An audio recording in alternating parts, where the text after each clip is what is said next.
आता नाही का हिची चांगली स्वरात काढतो. कांताबाई ये ना ये. ओके बस. तेच झाला काय बाई ब्लाऊज? असा ब्लाऊज शिवतेत का?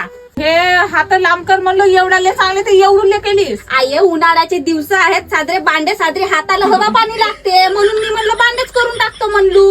उन्हाळ्याचे आता हात कारे पडतील का? अगे नाही पडत, घे नशे तेवढी येऊन. तू मला नको सांगू, तू सपा माझा ब्लाऊज बिघडवलीस. एवढा चांगला ब्लाऊज शिवलोय सुलभे, वरून हा एवढा चांगला फुलही लावलो. पाय बाई पाय, हा एवढा चांगला फुल लावलो आणि हे म्हणते ब्लाऊज बिघडवलं म्हणते. फुल लावलीस तर लावलीस, त्या ब्लाऊजला सूट तरी होत आहे का तो?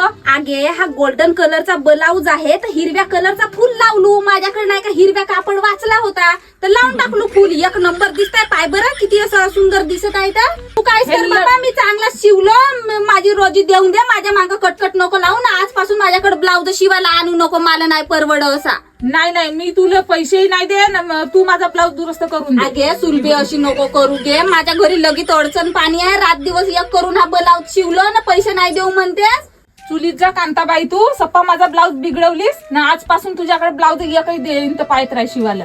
नको येऊ गे माझ्या साले, तुझ्यासारखे लगेच येतात माझ्याकडे बाया ब्लाऊज शिवायला. तू नाही आलीस तर काय झाला? साऱ्या मोहल्ल्यातल्या बाया माझ्याकडून ब्लाऊज शिवतात, आजपर्यंत कोणाचा बिघडवलो नाही. माझी साली कोटची तर